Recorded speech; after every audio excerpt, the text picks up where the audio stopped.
My name is Luna, and I've been married to Lucas for 3 years. We used to live alone when we were dating. But after we got married, we moved in with Lucas's dad because his job was nearby. Even after we got married, I kept working. But I had to quit my job because Lucas's dad needed help. He started having memory problems about a year and a half ago.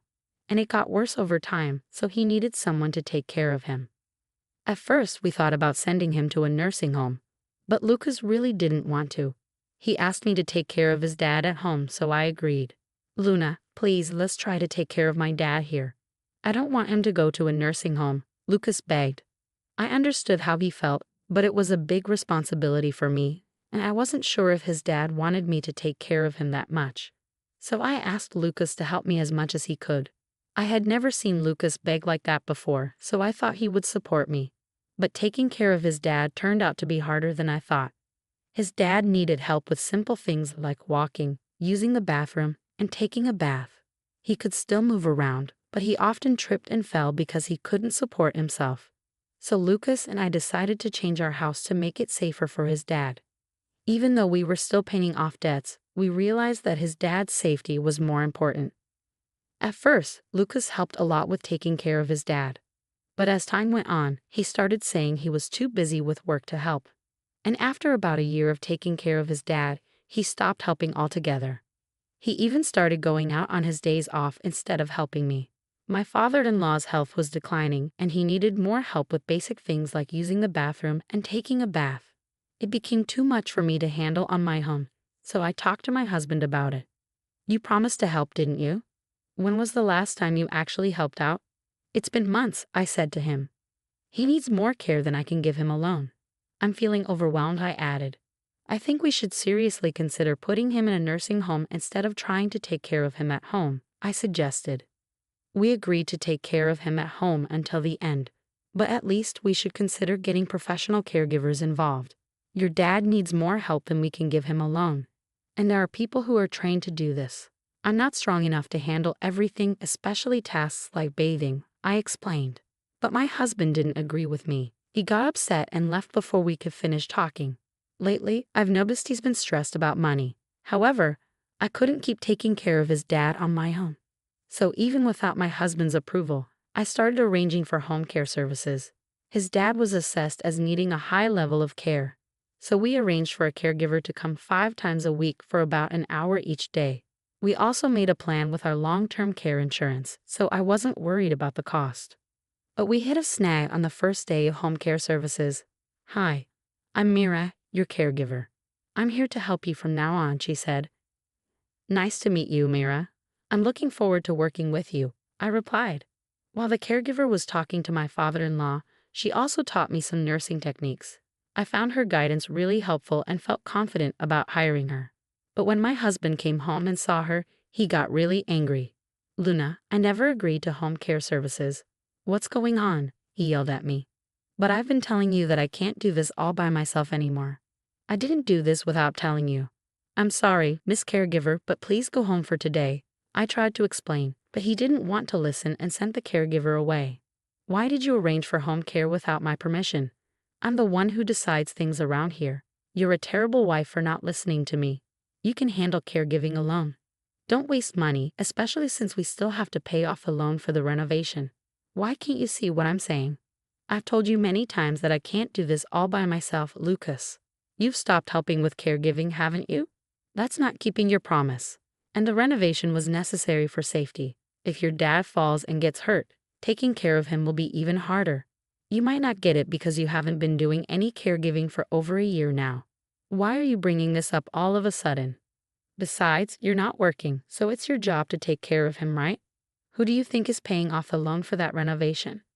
No matter how much I tried to explain, my husband didn't understand. He really believes that I should do everything by myself. After that, I only had the caregiver come when my husband was at work. Talking to her about not just caregiving, but also the issues with my husband and getting advice was really helpful. After months of the same routine, one day my husband unexpectedly offered to take care of his dad himself. You've been cooped up for over a year. Go treat yourself. I'll handle everything today, he said. I happily accepted his offer, I got a long overdue haircut and enjoyed some time at a coffee shop I used to frequent. But after about 4 hours, I started feeling anxious about leaving my inexperienced husband in charge, so I decided to head home early. When I got back, the house was unusually quiet. My father-in-law was peacefully asleep in his room. Assuming my husband had also worn himself out and fallen asleep, I went to check the bedroom, but he wasn't there. As I sat in a quiet house, I noticed an envelope placed on the dining table. When I opened the envelope, I found divorce papers already filled out along with a letter. The letter took me completely by surprise. Even after we divorce, please continue taking care of my dad. I'm going on a trip for a week, so please file the divorce papers. As I read those words, it hit me. His sudden offer to take care of his dad was just a way to get me out of the house so he could prepare for his trip. And the fact that he had already prepared divorce papers was a shock. What's more, he expected me to continue caring for his dad even after we split up. I couldn't comprehend his thinking at all, so I called him immediately. When I read the letter, I found the divorce papers. What's going on? Who are you going on a trip with? I'm at the airport about to board. I'm busy, and frankly, I don't care anymore. It doesn't matter who I travel with. We're getting divorced. Just make sure those papers are filed by the time I get back from my trip. That's all. With those words, my husband abruptly ended the call and hung up. Just before the line went dead, I heard a woman's voice calling out his name on the other end. It became clear that he was with someone else, the person he was traveling with. We'd only been married again for 3 years, and now I was facing the possibility that he was having an affair. As I thought about how he might have been cheating on me while I was busy taking care of his dad, tears of regret filled my eyes. Luna, my father-in-law's voice called out to me as I left. He had been struggling to remember my name lately, but today he said it clearly. Worried about how well my husband had taken care of him while I was away, I hurried to see him. Father, are you feeling all right? Did everything go smoothly while I was out? I asked, concerned for his well-being. Luna, is the caregiver coming today? My father-in-law seemed surprisingly lucid and able to hold a conversation. No, she won't be here until tomorrow morning, I replied. Ah, I see. Could you bring me some paper and a pen? He requested. My father-in-law, who usually struggled with writing due to his condition, seemed different today, more refined. I remembered reading that writing could help with dementia symptoms, so I agreed and fetched him some paper and a pen. He began writing something, but I couldn't see what it was. After he finished, he placed the paper in an envelope and handed it to me. Give this to the caregiver when she comes tomorrow, he said before drifting back to sleep. Was this some sort of dementia exercise with Mila? Although I was curious about the letter's contents, I decided not to peek. Later, when my father-in-law woke up, he seemed to have forgotten everything, even my name. It left me wondering what had happened. That night, after he had gone to bed, I found myself pondering over the letter and divorce papers again. Reflecting on my husband's recent actions, I began to realize there might have been signs of something suspicious. I had been so focused on caregiving that I hadn't paid attention to him. If he was indeed cheating, part of me wanted to divorce him immediately and leave. But I couldn't abandon my father-in-law. Besides, without a job while taking care of him, I worried about supporting myself after a divorce. As morning arrived, I still hadn't made a decision. Mira came by, and I handed her the letter from my father-in-law. After reading it, she approached me looking troubled. And then, the caregiver. I'm here to support you, Luna. We've built a friendship, and moments like these are more common than you might think. I'm here for you, Mira reassured me with a kind smile. The letter is about me getting a divorce? I asked, feeling confused. Yes, it seems Mr. Henry noticed something wasn't right and asked me to step in. He wrote in a letter about his wishes regarding his estate. There's more to it, but we can discuss that later. Since your husband will be back soon, let's act quickly, Mira suggested. With that, Mira arranged for another caregiver to take over Mr. Henry's care and urged me to follow her. We ended up at a law firm. Mira, why are we here? I asked, puzzled. You'll understand once we're inside, Mira replied cryptically. Even though I was still confused, I followed Mira into the building.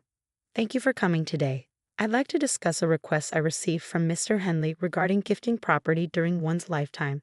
Specifically to you, Luna, the lawyer explained as we took our seats. The lawyer handed me a document and said, yes, it's notarized. Mr. Henley requested this document prepared by Mira. It states that Mr. Henley wishes to gift you $36,000 and his apartment during his lifetime. Stunned by this revelation, Mira started to explain. On the first day of my home visit, Mr. Henley mentioned this. He wanted to express his gratitude to you, Luna. However, as you weren't legally adopted by him, he couldn't pass on his assets to you through inheritance. So he decided to make this gift during his lifetime. I'm incredibly grateful. I need to thank my father-in-law right away, I said, feeling overwhelmed with emotion. Before we head back, there's one more place we need to stop by, Mira said, leading me out of the law firm. We made another quick stop before finally returning home. Once we were back, I expressed my heartfelt gratitude to my father-in-law, even though he didn't seem to fully understand. I kept telling him how thankful I was. Sadly, 3 days later, he passed away due to complications from his worsening dementia. I tried calling my husband, who was still traveling abroad, but he didn't pick up, perhaps assuming it was about the divorce. There's no other option, Mira said, guiding me through the necessary arrangements. As we gathered with relatives to make preparations, my husband's absence, being the biological son of my father-in-law, was a point of contention for some. 2 days later, my husband returned home, completely unaware of what had transpired. He was immediately bombarded with questions from all sides. Hey, help me out here. I swear I'm not cheating. I was just taking a vacation to unwind after being a caregiver every day, my husband protested. You can't lie twice. Even if you claim you were caregiving, there's no evidence to support that, I countered. I know for a fact that you went on that vacation with your mistress. Security cameras at the airport caught you two acting like lovers, I added firmly. With that revelation, my husband seemed to resign himself to the judgmental stares from the relatives. Several days later, once the tension had eased, I proceeded to file for divorce. I planned to move into the apartment my father-in-law had gifted me before his passing. As I made preparations for the move, my husband called. Luna, where are you? I just found out that I'm not the beneficiary of his life insurance, you are. All I was supposed to get was his life insurance. What are you going to do about this? He demanded. What did you tell my dad while you were taking care of him? You and that female caregiver must have conspired together. You two planned this, he accused angrily. It was your father's wish. Mira and I only followed his instructions, I explained calmly. Well, we're divorced now, and you and your mistress will be hearing from my lawyer soon. Make sure to pay up for the compensation, I added firmly. What do you mean we're divorced? Besides, since you got my dad's life insurance, you can consider it as your consolation money, right? So I don't owe you anything, my husband retorted arrogantly.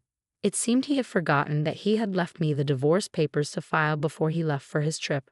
I was surprised by his callous attitude.